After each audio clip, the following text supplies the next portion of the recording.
जो सबूत है, जो फेसबुक के और मैंने वहाँ से जानकारी हासिल की, जो हाईकोर्ट का ऑर्डर्स है, ये तमाम ही चीज़ें का मैं एक डिटेल मेमोरेंडम बना के राष्ट्रपति महोदया और राज्यपाल महाराष्ट्र को मैं देने वाला हूँ।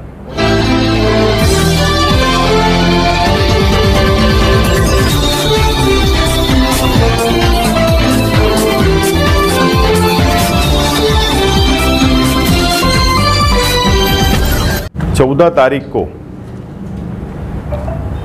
महाराष्ट्र के डिस्ट्रिक्ट कोल्हापुर डिस्ट्रिक्ट में एक घटना हुई। वहाँ पर रजा मस्जिद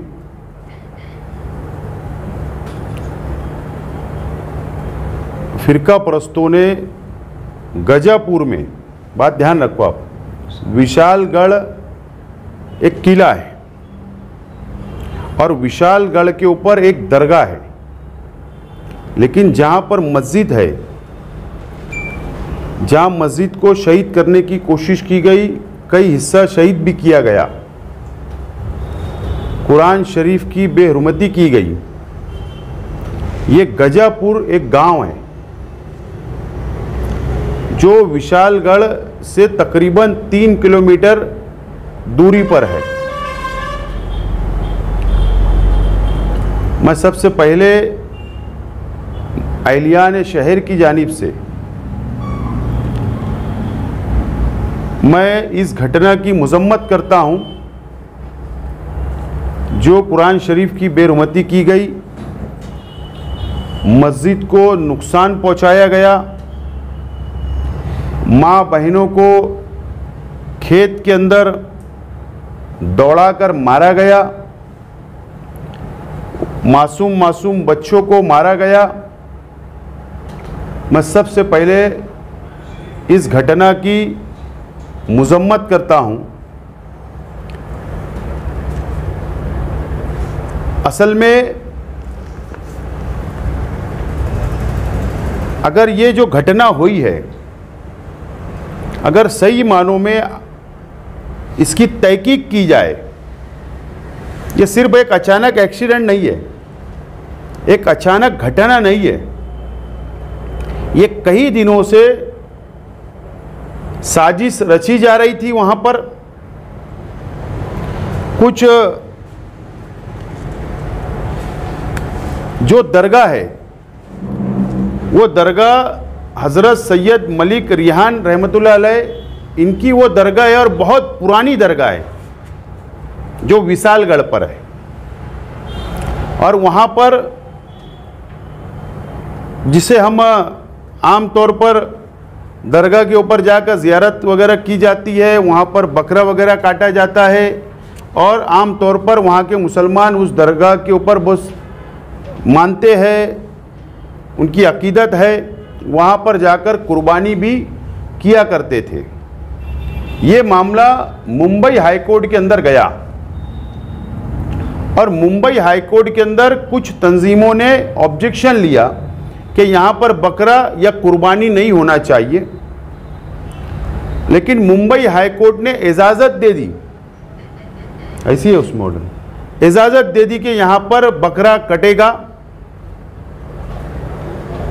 और उसके बाद हाईकोर्ट के ऑर्डर होने के बावजूद भी वहाँ पर ये वातावरण को गरमाने की कोशिश की गई।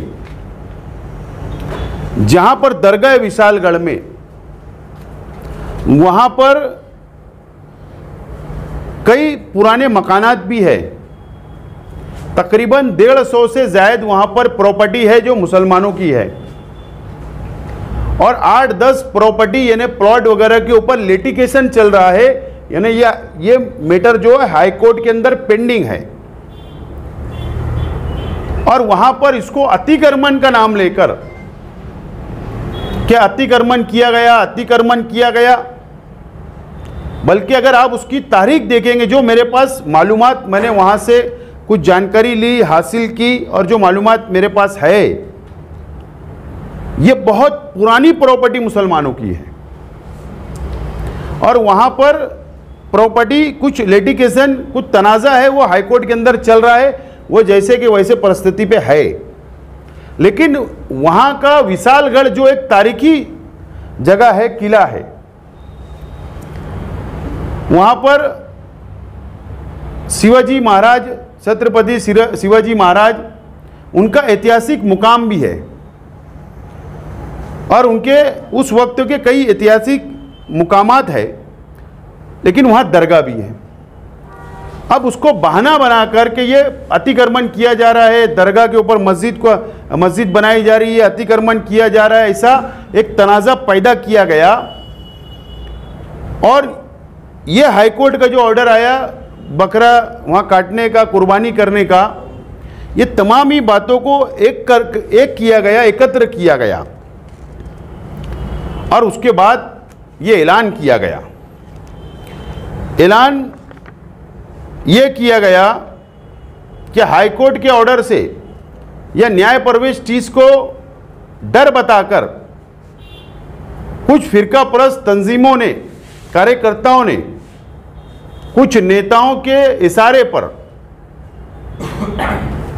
यह बताया गया, हमारे पास उसकी इलेक्ट्रॉनिक मीडिया की वीडियो भी मौजूद है, कि हमको वहाँ जाने से कोई रोक नहीं सकता। और एक व्यक्ति है जो उसने अलग अलग तरीके की पोस्ट किया, खतरनाक पोस्ट किया है कि बाबरी 14 तारीख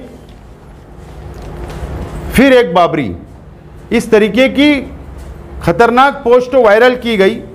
उस व्यक्ति का नाम है, जो व्यक्ति ने अपने सोशल मीडिया अकाउंट से, सोशल मीडिया फेसबुक पर, उस व्यक्ति का नाम है रवि पडवरकर, रवि दादा पडवरकर नामी वो शख्स है। उसकी भी कुछ वीडियोस है जो वो उकसा रहा है वहाँ के लोगों को। और मैं साफ तौर पर, मुझे जाति तौर पर किसी से कोई तनाज़ा नहीं है, कोई समाज से, कोई धर्म से कोई मुझे शिकायत नहीं है, लेकिन शिकायत इस बात की है कि वहाँ पर जो कोल्हापुर के मेंबर ऑफ पार्लियामेंट साहू जी महाराज, जो अभी चुनकर आए कांग्रेस पार्टी से, उनके फर्जंद उनका नाम है संभाजी राजे छत्रपति, जो एक्स मेंबर ऑफ पार्लियामेंट है और वो बीजेपी के कोटे से पिछले टर्मों में राज्यसभा के मेंबर रहे। वो भाषण किया उन्होंने कि हमको वहां जाने से कोई ताकत नहीं रोक सकती, और उकसाया गया और फला फला दिन, फला तारीख को आपको वहां जमा होना है। और फिर ये गजापुर वहां से 3 किलोमीटर दूर है, वो शहर के अंदर जमा हुए और प्रशासन ने उनको रोका, वहां के मॉब को रोका कि आप वहां नहीं जा सकते, हाईकोर्ट ने उनको इजाजत दी है। तो वहां पर ये फसाद हुआ। वहां की मस्जिद जो है, गजापुर की मस्जिद की मैं बात बोल रहा हूं, सुन्नी रजा मस्जिद को वहां पर नुकसान पहुंचाया गया, शहीद किया गया, कुरान शरीफ की बेहुरमती की गई, और ये तमाम ही मामलात ये वहां पर हुए। मैं उसकी मजम्मत करता हूं। मैं बहुत छोटा आदमी हूं, बड़ी बात होगी, लेकिन मैं आज साफ तौर पर यह कहना चाहता हूं, मैं कोई सियासत नहीं करना चाहता कि वहां के मेंबर ऑफ पार्लियामेंट जो कांग्रेस पार्टी से है, उन्होंने अपनी पॉलिसी जाहिर करना चाहिए कि एक तरफ उनका फर्जंद लड़का उकसा रहा है, भीड़ इकट्ठी कर रहा है और वहां पर जाकर हिंदू मुस्लिम या मस्जिद को शहीद करने का काम करवा रहा है खुला, और दूसरी तरफ वहां के मेंबर ऑफ पार्लियामेंट साहू जी महाराज अमन की बात कर रहे हैं। ये तफावत है। ये बात पॉलिसी क्लियर होना चाहिए। या तो कांग्रेस पार्टी ने माफी मांगना चाहिए महाराष्ट्र की और हिंदुस्तान के मुसलमानों से। नंबर एक, मैं किसी से व्यक्तिगत मेरा तनाज़ा नहीं है, लेकिन अगर जानबूझकर इस तरीके की घटना अगर होगी, और मेरा इस साफ तौर पर बोलना है कि सरकारी पार्टी के लोग आज जो महाराष्ट्र में सरकार में बैठे हुए हैं, ऐसे लीडरान का भी समर्थन ढके छुपे अंदाज में घटना से पहले और घटना के बाद भी नजर आ रहा है, जो सबूत मेरे अपने पास जो मुझे मालूमात मिली है। सवाल यह है कि सरकार से हम क्या उम्मीद लगाए कि सरकार से इंक्वायरी मांगे? यह हो ही नहीं सकता है। सरकार अगर कहीं ना कहीं शक के दायरे में है, सरकार के पदाधिकारी शक के दायरे में है महाराष्ट्र सरकार की, और अगर वहां एक तरफ मेंबर ऑफ पार्लियामेंट, साबिक मेंबर ऑफ पार्लियामेंट अगर इसके अंदर मुलविस है, और अगर फिरका परस्त तंजीमें उसके अंदर मुलविस है, तो इंसाफ हमने कहां मांगना? इस महाराष्ट्र के मुसलमानों ने। मैं ये मानता हूं कि हर समाज, हर धर्म, हर जाति ने साथ में मिलजुल कर रहना चाहिए, भाईचारा बनाना चाहिए, किसी के भी मजहबी मुकामात को नुकसान नहीं पहुंचाना चाहिए, किसी भी मजहबी किताब को नुकसान नहीं पहुंचाना चाहिए। ये इस चीज़ को मैं मानने वाला हूं, लेकिन बहैसियत एक मुसलमान मैं आज ये आवाज़ उठा रहा हूं और मुतालबा कर रहा हूं कि हमको सरकार की इंक्वायरी के ऊपर भरोसा नहीं। हम ये चाहते हैं, ये डिमांड करते हैं,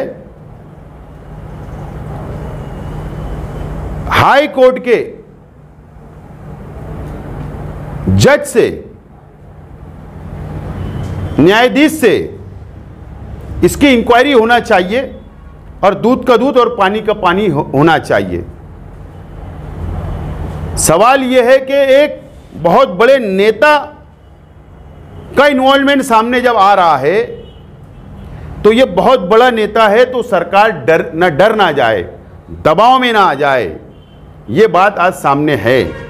हो सकता मेरी पत्रकार परिषद से कई लोगों को ये जानकारी हो रही कि घटना क्या है। महाराष्ट्र के कई लोगों को ये अब मालूम पड़ेगा कि घटना क्या है, सिर्फ वहां के मुकामी लोगों को पता है। तो इसके लिए इस महाराष्ट्र के अंदर महाविकास आघाड़ी के अंदर जितनी पार्टियां हैं उनकी भी जिम्मेदारी है, चाहे वो राष्ट्रवादी कांग्रेस पार्टी हो, चाहे वो कांग्रेस पार्टी हो, चाहे वो शिवसेना उद्धव ठाकरे की पार्टी हो, चाहे इंडिया अलायंस में कोई भी पार्टी हो। वजह यह है कि पूरे महाराष्ट्र नहीं बल्कि मुल्कों के मुसलमानों ने, दलित भाइयों ने, आदिवासी भाइयों ने, हिंदू भाइयों ने, जो सेकुलरिज्म और जो संविधान बचाने के लिए हम लोग निकले थे, हम सब लोगों ने मिलकर इंडिया आघाड़ी को वोट किया। और अगर इंडिया आघाड़ी के ही नेता का फर्जंद उसमें मुलविस दिख रहा है, नजर आ रहा है, तो फिर हमने इंसाफ कहाँ मांगना? तो ज़्यादा जिम्मेदारी इंडिया आघाड़ी के जिम्मेदारों की है कि इसके ऊपर मंथन करे, और नहीं तो आने वाले दिनों के अंदर यहाँ के जो महाराष्ट्र असेंबली के चुनाव आ रहे, इसके अंदर सोचना पड़ेगा इस महाराष्ट्र के मुसलमानों को, सेकुलर हिंदू भाइयों को, दलित भाइयों को। ये बात आज मैं साफ तौर पर विनती करना चाहता हूँ इंडिया आघाड़ी से। मैं खुद भी इंडिया आघाड़ी से ताल्लुक़ है, लेकिन उसके बावजूद भी बाहैसियत एक मुसलमान, बाहैसियत एक हिंदुस्तानी शहरी, बाहैसियत संविधान को मानने वाला व्यक्ति, यह आज मैं डिमांड कर रहा हूँ। और मैं राष्ट्रपति महोदय को, महाराष्ट्र के गवर्नर जो संवैधानिक पद के ऊपर बैठे हैं, मैं उनसे डिमांड करूंगा कि हाईकोर्ट के सिटिंग जज से, मैं रिटायर जज नहीं बोल रहा हूं, सिटिंग जज से उस घटना की इंक्वायरी होना चाहिए, और इस महाराष्ट्र के जनता को इंसाफ मिलना चाहिए। इसीलिए आज की ये पत्रकार परिषद हम लोगों ने लिया है। देश चलाने को दूसरा कुछ काम नहीं है। सिर्फ सवेरे उठना और मुसलमानों के खिलाफ में जहर उगलने का काम करता है वो व्यक्ति। मैंने कहा कि वहाँ विशालगढ़ का जो किला है और जो वहाँ पर दरगाह है और जो वहाँ प्लॉट है, ज़मीन है, वो कई 100 साल पुरानी मुसलमानों की प्रॉपर्टी है। 7 या 8 प्लाट के ऊपर तनाज़ा चल रहा है, इसी मेरी जानकारी, हो सकता गलत भी हो। ये न्याय प्रविष्ट है, कोर्ट के अंदर मैटर है, पहले उसको जानकारी ले लेना चाहिए। और महाराष्ट्र के अंदर जब असेंबली के इलेक्शन करीब है तो इस तरीके की जहर उगलने का काम होगा, इस तरीके का तनाव पैदा करने का काम होगा। और मैं समझता हूं कि महाराष्ट्र के हिंदू मुसलमान इनकी साजिश को नाकाम बना देंगे। मैं मुसलमान हूं, मुझे दर्द है, मैं प्रेस कॉन्फ्रेंस ले रहा हूं, डिमांड कर रहा हूं, ये मेरी अपनी जिम्मेदारी मैं कर रहा हूं। मैं 3 दिन बाहर था, नहीं तो मैं सेम डे करता था। मैं 3 दिन बाहर था, रात में ही मैं आया हूं बाहर से। आज मेरी जिम्मेदारी मैं कर रहा हूं। अब दीनी तंजीमों ने क्या करना चाहिए, मैं इतना बड़ा आदमी नहीं हूं कि उन लोगों को सलाह और मशवरा दे सकता हूं।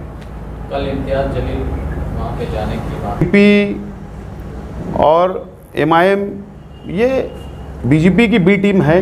ये महाराष्ट्र नहीं, देश के मुसलमान भी समझ चुके, जनता भी समझ चुकी। कानूनी लड़ाई लड़ना चाहिए। वहाँ के लोगों को, वहाँ के ट्रस्टियान को, वहाँ के मुसलमानों को कानूनी मदद हम कैसे पहुँचा सकते हैं, इसके ऊपर बात होना चाहिए। और यही आज वक्त और हालात का तकाजा है कि उनको कानूनी मदद हम लोग पहुँचाएँ। ये सिर्फ वो सियासत, वोट हासिल करना, फिर इलेक्शन में स्टेज लगाना, पोलराइज करना, वोट लेना, ये सारी बातें, ये सिर्फ एक पाखंड है। उनको कानूनी मदद पहुंचाना चाहिए, चाहे वो कोई भी धर्म, कोई भी जाति के लोग हो। अगर उनसे हमदर्दी है, कोई भी पार्टी के लोग हो, तो कानूनी मदद उनके साथ हमको देना चाहिए। उनके जाने को आप क्या देखते हैं? नहीं, मैं ऐसा चाहता हूं कि मैं ऐसा देखता हूं कि जो तारीख है इस महाराष्ट्र की, इस देश की, कि एक तरफ बीजेपी भी भड़काऊ काम करती है, दूसरी तरफ MIM भी भड़काऊ काम करती है, और ये दोनों भड़का के अपने अपनी राजनीति सीधी करने का काम करते हैं। वहाँ जाकर, या मैं बोलता हूँ उस स्पॉट के ऊपर जाओ या कहीं भी जाओ, कानूनी मदद की उन्होंने बात करना चाहिए, वो भड़काऊ भाषण नहीं देना चाहिए। जो सबूत है, जो फेसबुक के, और मैंने वहाँ से जानकारी हासिल की, जो हाईकोर्ट का ऑर्डर्स है, ये तमाम ही चीज़ें का मैं एक डिटेल मेमोरेंडम बना के राष्ट्रपति महोदया और राज्यपाल महाराष्ट्र को मैं देने वाला हूँ। वो जो आदमी का नाम आपने लिए, उसके ऊपर अगर आप गुनाह दाखिल करना चाहें तो यहाँ पे हो सकता है? पहले मैं कानूनी सलाह मशवरा कर रहा हूँ, वकीलों से बात करूँगा, क्योंकि वो व्यक्ति जो मैंने नाम लिया, वो व्यक्ति मालेगांव आ चुका है। वो व्यक्ति मालेगांव का दौरा भी कर चुका हूँ। जब हिंदू जागरण मोर्चा हुआ था उस वक्त तो भी वो बंदा यहाँ था। तो बोलने का मतलब वो महाराष्ट्र में घूम के अगर लैंड ऑर्डर ख़राब करता है तो ज़रूर उसके ऊपर भी कार्रवाई होना चाहिए। उसके अंदर हम डिटेल मेमोरेंडम में लेंगे वो बात।